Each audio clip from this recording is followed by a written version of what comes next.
Welcome to 720 and 720. We have a very special guest, and we were going to do this later on in the year, but I guess we can't do that later on in the year because he is the man of the moment at this time. And we have Furman head coach Bob Richey. Bob's had a decent couple weeks.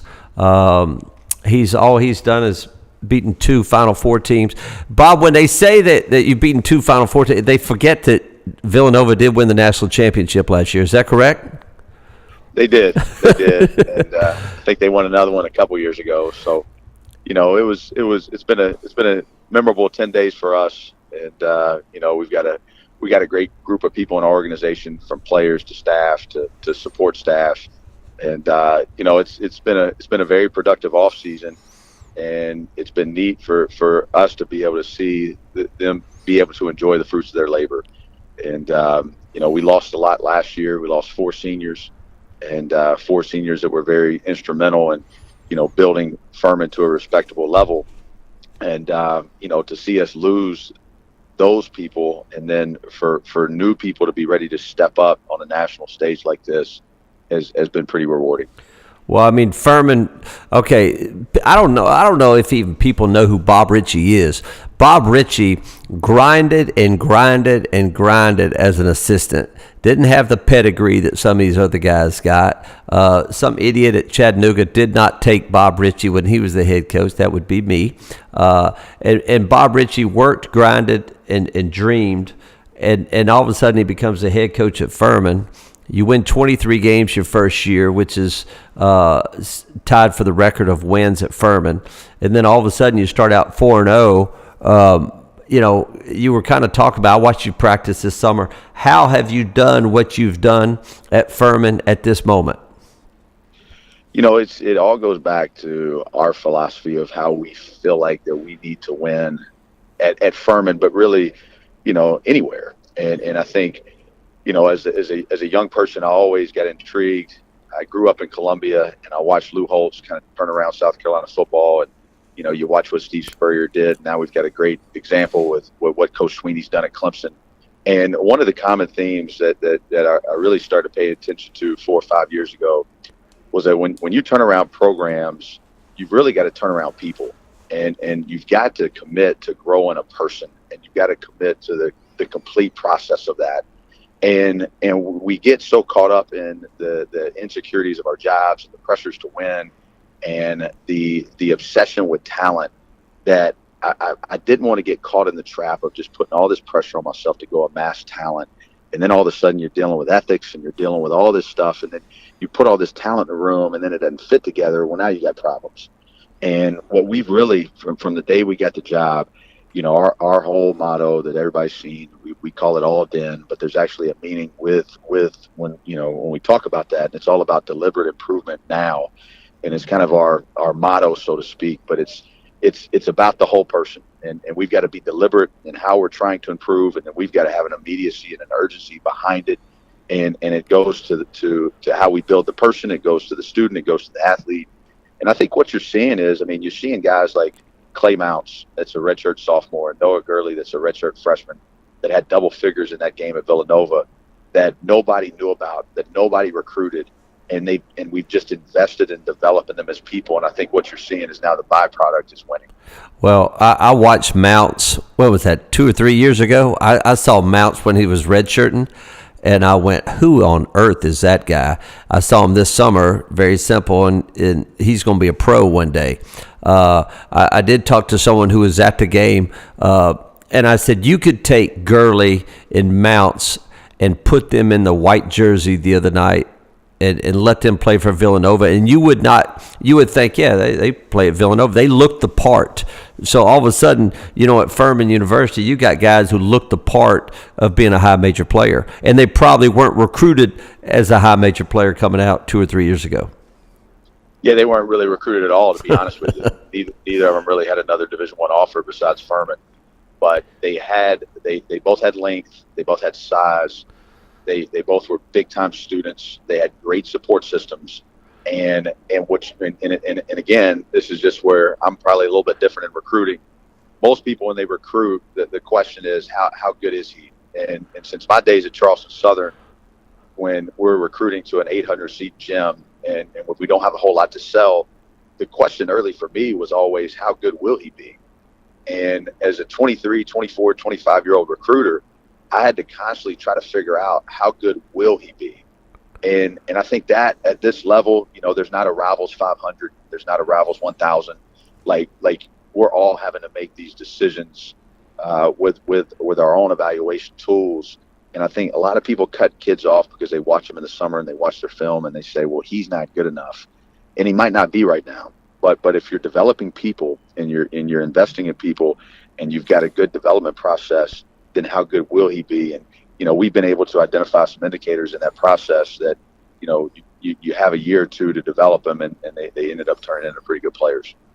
Well, it's amazing to see your kids. You got great kids. I would say, all right, if Bob Richey is if he is at University of South Carolina next year, can you, on that level, do you think on that level you can stay with this same basic idea of getting great kids with great character? Can you do that at the high level?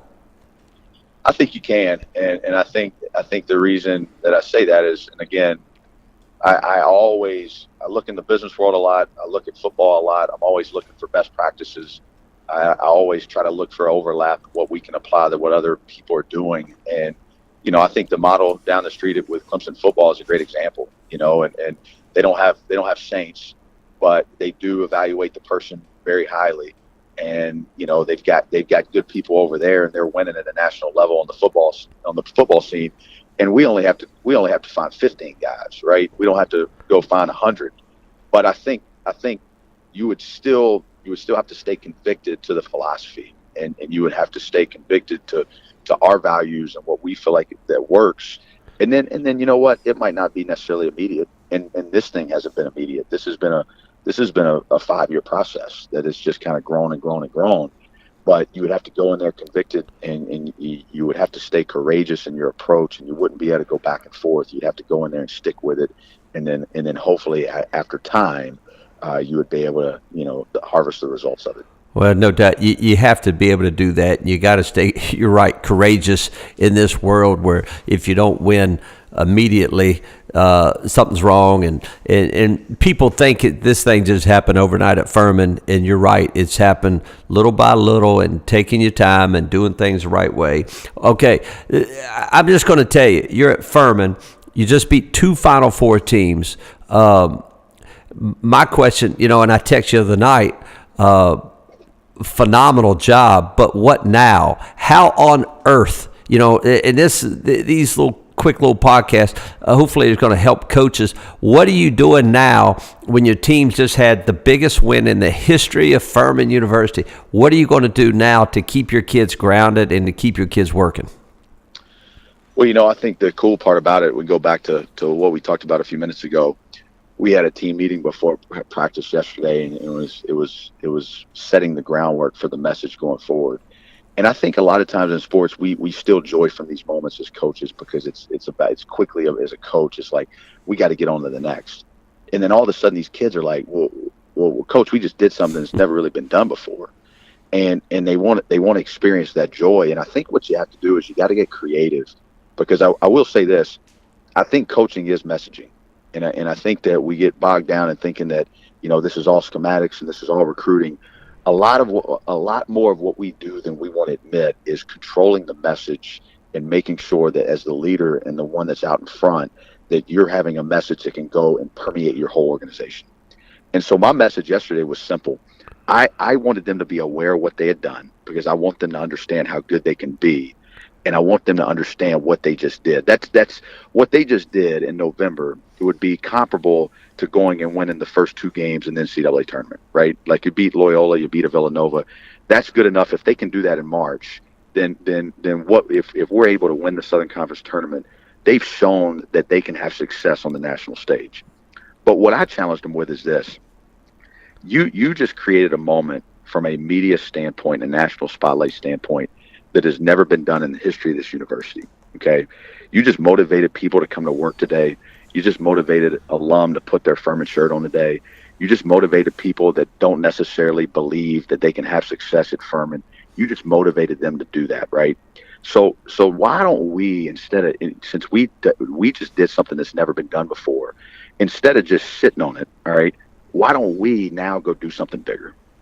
And I think now when you can motivate them with that, then now that's going to inspire them to go do more work. If you can show them what they've done, and then now you challenge them to let's go do something bigger, instead of going in there and putting fear in them and scaring them and saying, hey, this team could beat you. Like keep it about us, right? Like remember what got us to this point, and let's stick with that recipe, but let's keep pushing forward. And I think what that does is that brings an energy of excitement that promotes the work, that promotes the habits, instead of aligning it with fear. Now all of a sudden you're trying to inspire, and I think that's an important piece of it. Well, it makes a lot of sense. We beat Tennessee my first year at Chattanooga, and we had to play Belmont next. And I was like, if we don't beat Belmont, people are going to forget about Tennessee. Well, that's putting fear. That's why I'm on this other end of the podcast, and you're still coaching, and I'm not. And so, talk to me real quick. Keeping your edge. What are you doing at practice right now to keep your edge? Because all of a sudden, it's there was an old movie about Billy Cannon at LSU. The greatest moment of his life was when he was a 19-year-old kid. He peaked at 19. You don't want to peak after your fourth game. How do you keep your edge? Where do you get better? So we've done this with our team. I asked a successful coach that you and I both know really well, Lenny Acuff. I asked Coach Acuff last year. I said, "How do you win 20 games every year?" And his response to me, I'll never forget. But he said, "If you want to win 20 games every year, you coach next year's team this year." And so yesterday, what we did, our guys were still pretty exhausted. We traveled back Sunday, and so we had our team meeting where we tried to refocus. We went down and shot for about 45 minutes of game shots, really, really fast pace, really in our offense, very intentional. We've got to continue to shoot the ball better. We're about 37% from three. We think we can be a 40% team. So that's an area of deliberate improvement that we got to get better at. And then we walked through some of the late game situations that popped up in the game. We tried to clean that up, put in a few offensive wrinkles. And then we actually let our starters leave from there because we played 3 games in 5 days, and it's just been taxing. So we tried to reset the message, reset the tone, get better at a few things individually, get up a good sweat. And then from there, we took the rest of the team and we put them through a practice basically. And it was 6 guys, but we put them through another hour, and where myself, our whole staff, we're all out there and we're pouring into these guys. You got freshmen out there, you got babies out there. And I think that's how you keep your edge, right? You keep everybody engaged, and you make sure everybody's getting coached, and you make sure everybody feels a part of this. And you don't just praise your starters, but you go invest in your other guys. And then today we'll come back and have a real practice. And, we'll go for about 90 minutes. It'll be pretty intense. We've identified a few things that we must improve at, and we've kind of put that on to our players' attention. And then we'll go play tomorrow night and see if we can get better in those areas. And I think the whole message is we've got to continue to improve. And with 7 of our 9 that are playing right now, with Andrew Brown hurt, being underclassmen, I think we have a lot of areas to improve in. And but a lot of it's on the individual level as well. We got to continue to get these players better during the season. Well, I don't think people even realize that your heart and soul, your team's not even playing at this moment. Is that correct? Yeah, one of our seniors, Matt Rafferty, obviously is kind of, he enjoyed Lions, and Clay and Noah and Alex and all those guys are playing phenomenal. But Andrew Brown, anybody that's followed Furman basketball the past few years knows, he's probably the toughest person on our team and in our program. And he hadn't been with us since the second half of Loyola. He had a foot injury in that game, so. It's we ended up being able to fortunately win at Loyola. Now he had 8 points in that first half in that game, and we were able to find a way to get through it without him. And then we've played these last 3 without him. So we're hoping to get him back at the beginning of December. And, but until then, our whole bench is basically freshmen. And, we got 3 freshmen that come off the bench. And then, it's been neat. That's the fun part of it. I said this after the game the other night. Most coaches, when they're not very, very good, the first thing they say is we're young. But the neat thing about this group is 7 of our 9 that played the other night are underclassmen. And so we are young, but it's not something that we're using as an excuse or a crutch. It just makes the story even better. And it also shows that we can continue to improve. Well, I would say the best part about this is you don't sound giddy. Number one, you sound exhausted. All right. Number two, you don't sound giddy. You sound like you're ready to go back to practice and do the process and take care of business. And, you're a young guy, but you're also a veteran guy. You've been through the wars. It's a long season. But what a start you've had, historic start you had. And thrilled for you. Congrats. And go get better during the season and then be ready for March. Well, I appreciate you having me on, and appreciate everything you've done for me. And, what not hiring you? I mean, that I didn't do that for me. That was a mistake. No, but it's amazing the journey that we all had, and that Absolutely. you probably learned from that. And I mean, I remember you being a young guy. It doesn't really matter. You don't have to go to Carolina to have that pedigree. You can go wherever and do whatever. And if you dream it and you grind it enough, I mean, you're Bob Richey. You just beat Villanova at Villanova. Do you ever pinch yourself and say, is this really happening? After the Loyola game, it was basically a walk-off dunk, and it was so exciting and it was so emotional right there at the buzzer that, it was just like, it was a whole different type of emotion. The wild thing about the Villanova game is we got that lead in overtime. And so you were basically able to stand there for the last minute of the game in overtime and just kind of sit there and just try to figure out if this was some type of dream or not. But it was amazing. And, Mike Eads is one of the best refs in the country. And he had the game. And I was just standing up on the sideline, and Mike came up to me shoulder to shoulder, and he was like, "This is unbelievable." And I said, "Yeah, this is pretty unbelievable." And it was just one of those moments that all night it was kind of like, yeah, this really did just happen.